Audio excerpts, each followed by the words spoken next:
శుభార్తలు. నేను వచ్చేసిన కదా, మీకోసం మంచి మంచి ముచ్చట్లు తెచ్చిన. గవన్నీ మీకు చూపిద్దామని.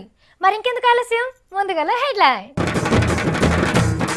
పుల్లు గరమైన చల్లని చంద్రుడు, ఇది వింటే నవ్వుతాడు ఇంద్రుడు.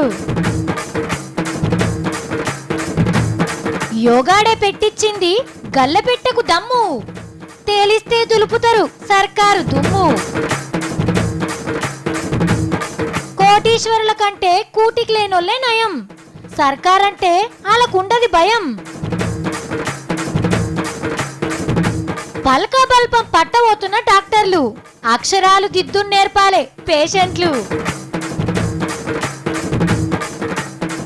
ఏసీ బస్టాండ్లా రెస్ట్ తీసుకుంటున్న సత్తి. ఏడికెళ్తే వాళ్ళమ్మ వార్తలు, బయటకెళ్తేనేమో పోలీసు వాళ్ళు కొడుతున్నారు.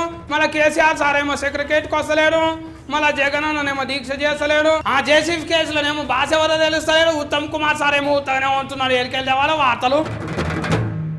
ఈ నడుమ యూత్ ఎక్కువగా పూజిస్తున్న దేవుళ్ళల్లా సాయిబాబే నంబర్ 1 అని తేలిందట. నేను చదివిన దాంట్లో సాయిబాబాకు గురువారాలు ఒక్క పొద్దుండేటోళ్ళు కూడా మస్తు మంది వయసు పిల్లగాళ్ళేనట. ఈ ముచ్చట ఎందుకు చెప్తున్నానో అర్థమైంది కదా. గందుకే గురు పున్నం నాడు గుళ్ళన్నీ ఎట్లా నిండినాయో ఓ పార చూడండి. గురు పౌర్ణమి పండగ జోరుగా నడిచింది గుళ్ళల్లా. పట్నంలోనైతే సాయిబాబా గుళ్ళన్నీ భక్తులతోని నిండిపోయినాయి.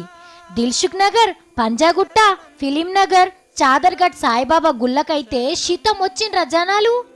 రంగురంగుల పూలతోని గుళ్ళను మంచిగా శృంగారించిండ్రు. పొద్దుగాలటి సంధి పగటిల దాకా తెంపు లేకుండా పూజలు చేసిండ్రు భక్తులంతా. పాలాభిషేకాలు, పూలాభిషేకాలు చేసిండ్రు. హారతి టైంకైతే ఏమన్నొచ్చిండ్ర జనం. సాయిబాబా మీద పాటలు పాడుకుంటూ కోసిండ్రు. పొద్దుమికి హారతికి కూడా మంది ఇరుగబడ్డరు. లోపట జాగ సరిపోక బయట నిలబడ్డారు శానా గుళ్ళకాడ. అట్లనే కడమ జిల్లాలో కూడా గురు పౌర్ణమిని మంచిగానే జరుపుకున్నారు పబ్లిక్. ఇక షిరిడీల సాయిబాబా దర్శనం కోసం ఎక్కడెక్కడోలో వచ్చిండ్రు. తతిమ దేవుళ్ళ గుళ్ళల్లో కూడా గురు పౌర్ణమి పూజలు చేసిండ్రు. అంతటా నిమ్మలంగానే జరిగినాయి గాని మన పంజాగుట్టకాన్నే ఓ భక్తుడు దేవునికి పెట్టిన బంగారం దొంగతనం చేసిండు. హగో సాయిబాబా చేతులు పట్టుకొని మొక్కుకుంటా చేతులున్న బంగారు పువ్వుని ఎట్లా తీసిండో. అలా పార్టీలకెళ్ళి ఎంతమంది లీడర్లు పోయినా అనకలేదు తొనకలేదు. పోయినోళ్ళంతా మంచోళ్ళు, ఉన్నోళ్ళంతా నావోళ్ళు అని అనుకున్నాడు ఆ సారు. కాదు అనుకుంటున్నాడు. పెద్దలు అన్న పేరు తెచ్చుకొని అందరికీ పెద్ద దిక్కయిండు. గసొంటి సార్కి మస్తు కోపం వచ్చింది. అట్లా రాగానే అజాత శత్రువు అలిగిన నాడు అని చిన్నప్పుడు మా బల్లె సార్ చెప్పిన పాట మీదకొచ్చింది. ఇంతకు కోపం వచ్చిన ఆ పెద్దోళ్ళెవలో మీకు తెలుసా? వాగులు వలుగులు పడ్డా, పిడుగులు మీద పడ్డా, నిండు కుండ లేక నిమ్మలం మీద ఉండే సల్లడి చంద్రుడు పెద్దలు జానారెడ్డి సారు ఎర్రటి సూర్యుడు అయిపోయిండు. సారు నోటెంబటి ఎన్నడు వినిపి అని మాటలు వినిపించినాయి. ఎన్నడు చూడని తీవ్ర జానా సారు కనిపించిండు.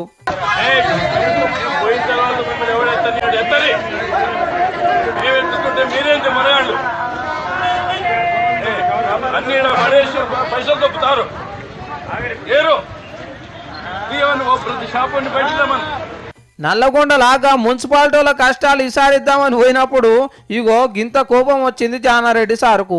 మీటింగ్ అయిపోయినాక చక్కగా కారెక్కి పోకుండా రోడ్డు మీద ఆడికేడికి తిరిగి బాజాట్ల చెత్తేసిన దుకాణ పూలను ఇగో గీ తీర్రది ఇచ్చిండు పెద్దలు జానారెడ్డి సారు.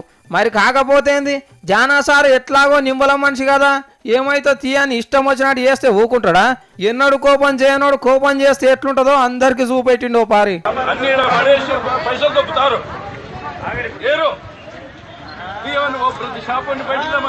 తాగుబోతోళ్ళు, చిల్లరగాళ్ళు అని తిడతాం గాని వాళ్ళకంటే చిల్లరగాళ్ళు, సిచోరగాళ్ళు మస్తు మంది ఉన్నారట. ఏ ముచ్చట్లబ్బా అని అనుకుంటున్నారా? వాళ్ళు కష్టపడ్డ సొమ్ముతోని ఇష్టంగా తాగుతున్నారు. ఇష్టంగానే సర్కార్కి ట్యాక్స్ కూడా కడుతున్నారు. సగం సర్కార్ని భుజం మిన్నే మోస్తున్నారు 10వ పరక సంపాదించుకుంటానే. కానీ లచ్చలు కోట్లు ఎన్కేస్టోళ్ళు చూడుండ్రి దేశాన్ని ఎట్లా ముంచుతున్నారో. సిగ్గు ఏదో జీడికించా అంటే నల్లగున్న నాకేం తక్కువ అన్నదట. అగో గట్టనే ఉన్నది దేశంలో పెద్ద మూత వాళ్ళ ఈగ్రం. పేరు కోటీశ్వరే గాని పన్నులు కట్టమంటే మాకేం కడతా అన్నట్టు చేస్తున్నారు. దేశంలో 17 మంది కట్టవలసిన పన్ను బకాయిలే 2 లక్షల కోట్ల మీద ఉన్నాయట. 2 లక్షల కోట్లు అంటే మన తెలంగాణ రాష్ట్రంలో 2 ఏళ్లకు సరిపోను బడ్జెట్ అన్ని పైసలు. ఇంకో 35 కంపెనీలు కలిపి 90,000 కోట్లకు మీదనే కట్టాలన్నట సెంటర్ సర్కార్కు. ఇది ఏ సంగపోలో అంటున్న ముచ్చట కాదు, ఖుద్దు సెంటర్ సర్కార్ 2 పైసల మంత్రి జైన్ సినిమా సారే పార్లమెంట్లో చెప్పిన లెక్క. దేశం మొత్తంలో 80 లక్షల కోట్ల రూపాయల బకాయిలు వసూలయ్యేది ఉందంటే అందులో 3వ వంతు వీళ్ళే కట్టాలన్నట. దాచిపెడితే పాసిపోతాయి. వాళ్ళ పేర్లు చెప్పుండ్రి సాలరు, దినాం తలుచుకుంటా ఫోటోలు పెట్టి కొలుచుకుంటాము. లేకుంటే ఏంది, అన్న సుట్టమైతే పన్ను సుట్టమైతే అదే. ఊళ్ళపోంటి పబ్లిక్ ఎల్లకనో బ్యాంక్ కిస్తు కట్టకుంటే తలుపులు, చెంబు, తపాలాలు, టీవీలు గుంజుకపోయి బాజాల గుంజుతలేరు. ఇజ్జత్కి ఉరి పెట్టుకొని కూడా చచ్చిరి ఆడాడ. నల్ల బిల్లులు కడతలేరు, ఇంటి ట్యాక్సులు ఇస్తలేరని 4 మాటలు తిరిగిపోతలేరు ఇంటి చుట్టూ. పెన్లం పేయి మీద పుసలతాడు అమ్మి కడతారు నలుగుట్ల ఇజ్జత్ పోవద్దని. కానీ సూటు బూటు వేసుకొని ఏసీ కాలర తిరిగే మహారాజులు కోట్లు ఎగ్గొచ్చినా అడిగేటోడే లేడు. తలుపులు ఉడవీకుడు కాదు కదా, ఇంటి మోకాన తొంగి కూడా చూడరు. నేర్చినమ్మ ఏడ్చినా ముద్దే అన్నట్టు కంపెనీ లాసులున్నది, ఇప్పుడేడా కడతామని కాసిరిచ్చినా అట్లనే సారు మీకు వెళ్ళినప్పుడే కట్టుండ్రి అని సలహా కూడా ఇచ్చొస్తారు సర్కారు ఆఫీసర్లు. కుండలుంటేనే కదా గంటలకు వచ్చేది.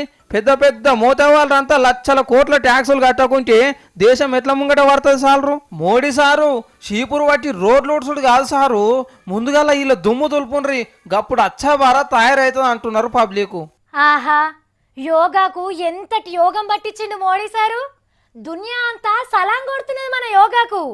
మనసుకు ప్రశాంతత, పానానికి నిమ్మలం అయితందుకు ఒకే ఒక్క మందు యోగాన్ని దునియాకెరక చేసిండు. పెద్ద రికార్డు కొట్టిండ్రని గిన్నిస్ బుక్కులు కూడా వచ్చి రాసుకొని పోయినరు. కానీ ఇన్ని దినాలకు మళ్ళీ రికార్డు బయటకు వచ్చింది. ఇక ఈ రికార్డు గురించి తెలిస్తే మోడీ సార్ని ఇంకింత మెచ్చుకుంటారు మీరు. పాడేది పాత పాట, ఎత్తుకునేది కొత్త రాగం అయితే శృతి కలుస్తుందా? కానీ మన ప్రధానమంత్రి మోడీ సారు కలుపుతున్నాడు. ఇండియా ఇలువను దునియాకు పాకియాలని యోగా దినం ఘనంగా జరిపించిండ్రు కదా. ఇక దానికి అంతకంటే ఘనంగానే పైసలు కూడా ఖర్చు పెట్టిండ్రు. పెద్దసార్లు సల్ల ఊట బయటకొచ్చి చేతులు కాళ్ళు ఆడిచ్చి నడుమొంచి కష్టపడి యోగా చేసేటందుకు కేంద్ర సర్కారు వాళ్ళు 32 కోట్లు ఖర్చు పెట్టిరు తొలసూరు దినం నాడు. మళ్ళీ దీంట్లో పెద్దసార్లు కొత్తుకోకుండా వేసుకునేటందుకు 92.5 లక్షలు ఖర్చు పెట్టి చైనా నుంచి 32,000 చేపలు తెప్పించిండ్రట. ఇగో ఈ ముచ్చట స్వయాన కేంద్ర మంత్రి పార్లమెంటు కాగితం రాసిచ్చిండు. ఈత కమ్మల చేపలు జాబు సంచుల బాబతియో వేసుకుంటే పైకి నొప్పి ఉచ్చి యోగా చేయరాదని మేక్ ఇన్ ఇండియా మార్చి మేడ్ ఇన్ చైనా బాట పట్టిండ్రు. ఇక మంచిగానే ఉన్నది కానీ అర్ధగంట ముచ్చటకే 32 కోట్లు ఖర్చు చేసుడే చిత్రంగా ఉన్నది. అంటే నిమిషానికో 1 కోటి రూపాయలు మొస పీల్చినట్టు పీల్చి ఇడిచిపెట్టిండ్రు. మరి కేంద్ర సర్కారోళ్ళే గన్ని రూపాయలు ఖర్చు పెడితే ఇక రాష్ట్ర సర్కారోళ్ళు కర్మ సంస్థలు పెట్టిన ఖర్చులు లెక్క తీస్తగిన ఒక్క ప్రోగ్రాంకే గిన్ని కోట్లు ఖర్చు పెట్టిన దాంట్లో గిన్నీసు పిన్నీసు రికార్డులు అన్నీ మనకే వచ్చేటి. ఇప్పటికైనా ఏం కాదు తీయండ్రి, ఈ ముచ్చటేరుకైతే వాళ్ళే వచ్చి రాసుకుపోతారు. श्वास छोड़ते हुए धीरे धीरे दाईं तरफ झुकते जाएं। కప్పతల్లాట అన్నం, చెట్ల తీర్థాలు పోయొచ్చినాం, హోమాలు చేయించినాం, యజ్ఞాలు చేయించినాం, పూజలు చేస్తున్నాం, పబ్బతి పడుతున్నాం. అయినా ఆ వానదేవునికి మన మీద కర్ణనే లేదు. కానీ అద్దన్న జాగలల్లా వరదలు వారిస్తున్నాడు, పానాలు కూడా తీస్తున్నాడు. వానదేవుడా ఎప్పుడొస్తావయ్యమ్మా తానికి అని మనం ఏడుస్తుంటే, అయ్యో దేవుడా ఇంకెంతసేపు మాతానే ఉంటావు అని అంటున్నారాడా. మన దేశంలో ఒక్కసారే 2 కాలాలు నడుస్తున్నాయుల్లా.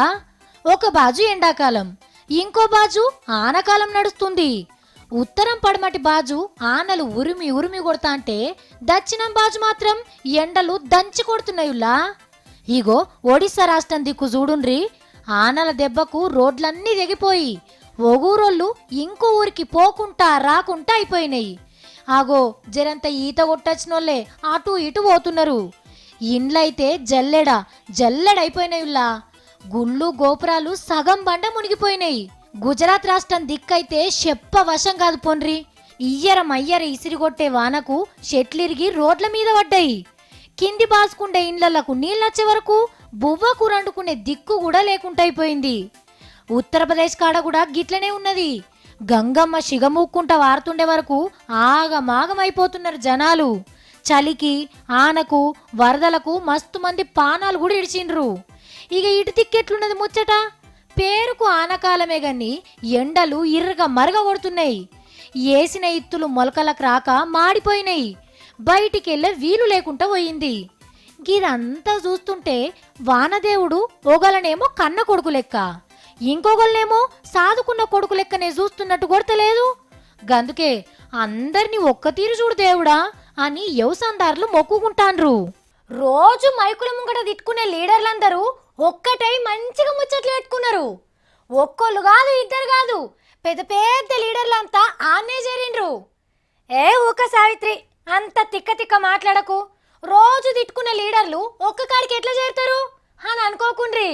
ఇగో గిది చూస్తే నేను మాట్లాడినవి తిక్క మాటలు కాదు, పక్క మాటలే అంటారు. అరే ఇవాళ ఒక్క లీడర్ సపోర్ట్ చేయకపోయా ఏడబోయిర్రు ఏం చేస్తున్నారని ఎంకులాడితే ఇగో ఏదో సినిమా ఫంక్షన్ కాడ తేలిర్రు. పార్టీలు జెండాలు తిట్టుకునుడు అన్ని బంద్ పెట్టి మన లీడర్లు చూడుర్రి ఎంత కలుపుగోలుగా నవ్వుకున్నారో. గులాబీ పార్టీలకు వెళ్ళి Mahender Reddy sir, cycle party నుంచి ఎర్రవేలి సారు, షెయి గుర్తు పార్టీ నుంచి అంజన్ కుమార్ అన్న. అబ్బా ఎంత చూడముచ్చటగా ఉన్నారో కదా. ఇక అందరు రాగానే అల్లు అరవింద్ సారు చెక్క సప్పుడు చేస్తే మహేందర్ రెడ్డి సారు కెమెరా చొత్తిండు. లెక్కకైతే సినిమా పంచన్ కాడికి తలసాని సీన్ అన్న రావాలి, కానీ అన్న బోనాలు ఎత్తిచ్చుట్ల పోతురాజు వేషాలు గట్టిచ్చుట్ల బిజీగా ఉన్నాడు కాబట్టి మహేందర్ అన్నడు తోలినట్టున్నాడు. అగో తెలంగాణ తెలుగుదేశం పెద్ద మనిషి రమణ సార్ కూడా వచ్చిండు కదా. అబ్బా వీడికి ఉత్తమ కుమార్ సార్ కూడా అత్తే మంచిగుండు. అరే రానే వచ్చిండు. రాష్ట్ర రాజకీయం అంతా ఈ సినిమా ముచ్చట్ల వచ్చినట్టు అనిపిస్తున్నది కదా. మరి గిందరు లీడర్లు ఒక దిక్కు చేరిరు కాబట్టి స్పీచ్లు ఇవ్వకుంటే ఎట్లుంటది. ఇక ఒగలి అనుకోగలి సినిమా గొప్పతనం చెప్తారు. ఇందాం పట్టురి. ఈ తిక్క తెలంగాణ జిల్లాలో కూడా, ఆంధ్ర రాష్ట్రంలో కూడా, మరి అన్ని జిల్లాల్లో అన్ని ప్రాంతాల్లో కూడా అలా అని కోరుతున్నాం. తిక్క అని మంచి టైటిల్ తోటి సినిమా మొదలు పెట్టడం చాలా హర్షించదగ్గ విషయం. ఇక హీరో కూడా అన్ని మంచిగానే ఉన్నాయని చెప్పినాక వెనక చీరి హీరోయిన్ కూడా అట్లే చెప్పుదామని తిప్పలబడ్డది ఇంగ్లీష్లో. I have to thank Rohin, Sunil for this big opportunity that they're giving me. Also thanks my partner. ఇక ఇట్లా హీరోకు థ్యాంక్స్ చెప్తా అంటే ఎర్రవెల్లి సార్ కూడా సంబరం అయి తలకాయ ఊపినట్టు చేసిండు. ఇక అటంక అందరు ఒక్క దిక్కు నిల్చొని చూడు ఎంత మంచిగా మాట్లాడుకున్నారో. అరే హీరో కంటే హీరోయినే పెద్దగా ఉన్నది కదా. సినిమాలు ఏర్పడకుండా హీరోకు ఎత్తుబూట్లు వేస్తారు కావచ్చు, కానీ ఈ తిక్క సినిమా ముచ్చటైతే మన లీడర్లను ముద్దుగా కలిపింది. గిరా చల్లగాలి వస్తాంది గిరేనా ముంగనా. నమస్తే. Right right. మళ్ళా ఏడుకు పోయింది కదా అయ్యగారు. 6 దినాల దాకా ఇంట్లోనే ఉండాలి, ఇక బయటికి వెళ్ళొద్దు. మంచిగా ఉంది, జరంత ఎక్కువ చేసుకోవాలి. హలో అన్న, వేసి రిమోట్ ఉందా నీత? నా దగ్గర లేకుండా దగ్గర ఉంటుంది. ఆజమేనా? ఆయన ఎక్కడ పోయిందో ఏమో. చేతి నేను పెట్టుకోవాలి, మీరే పెట్టుకుంటా. సత్తి ఏడికి పోయినావు తమ్మి, ఏం చేస్తున్నావాడా? అమ్మో అక్క చూసింది, దాక్కోవాలి. ఏమైతుంది? ఏషలేకు నేను నిన్ను చూసినా గాని. ఏంది ఇంకా చూస్తే బస్ స్టాండ్ లెక్కున్నది, గార్డింగ్ చేస్తున్నావు తమ్మి? అక్క రెస్టింగ్ తీసుకుంటున్నా, మన ఇంట్లో వేసి లేరు కదా అక్క, అందుకే ఈరోజు వేసి చల్లగా ఉన్నది మంచిగా. ఏసీ బస్ స్టాండ్ ఏడున్నది తమ్మి? వైట్ ఎగ్ల సీట్ కారా, అలారం బిట్టు మాలేరా గారున్నదక్క. 6 దినాలు వచ్చిందంటే మంచిగా తెల్లగా వ్యవస్థ అమెరికాలో లెక్క.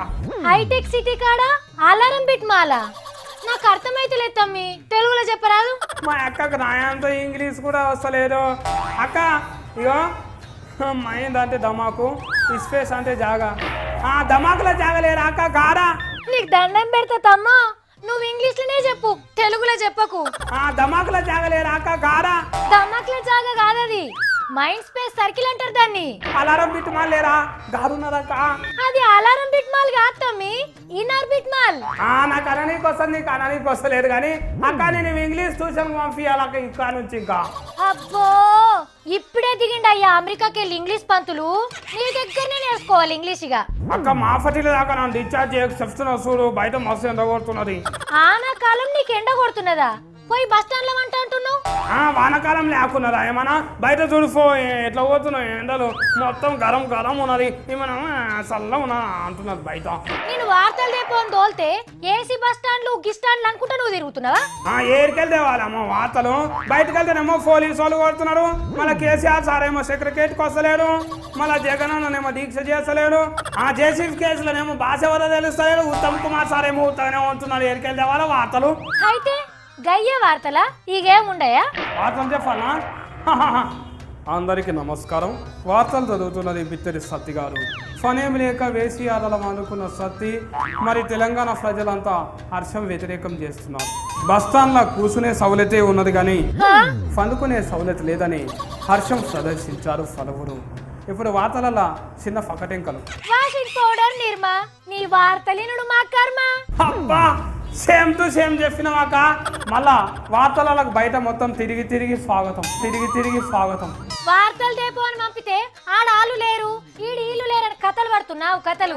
వార్తలు అంటున్నావు ఏంటిదమ్మా? ఇక్కడ వేసి బస్సాను ఉన్నదంతా అందరికి చెప్తుంటే ఇది వార్త కదా.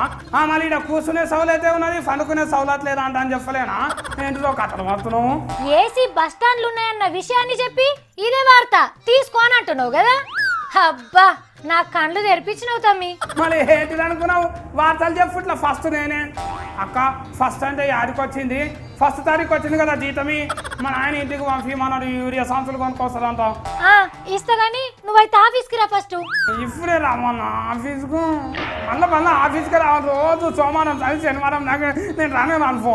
ఇట్లా వెళ్ళి ఉంటే గుల్ కాఫీలో అంతా కలుస్తాను. అంటే ఈమెనేమో ఏడు ఉండదు, ఏదో చేయదు. సార్లు హైదరాబాద్ అంటే గచ్చిబౌలి హైటెక్ సిటీ కాదు. తతిమ జాగాలలో కూడా కిసుంటి పెట్టి ఉండ్రి. మన బస్సులు ఎట్లయినా లేటే వస్తాయి కాబట్టి అందులో కూర్చుంటేనన్నా జరంతా కోపం చల్లబడుతుంది. దుబాయ్ తర్వాత ఇండియాలో కూడా ఏసీ బస్ స్టాండ్లు ఉన్నాయని జపాన్ వాళ్ళు కూడా మురిసిపోతారు. ఏమంటారు ఇలా చూసిండు కదా. గివి ఇలా నేను పట్టుకొచ్చిన 3 మార్ ముచ్చట్లు.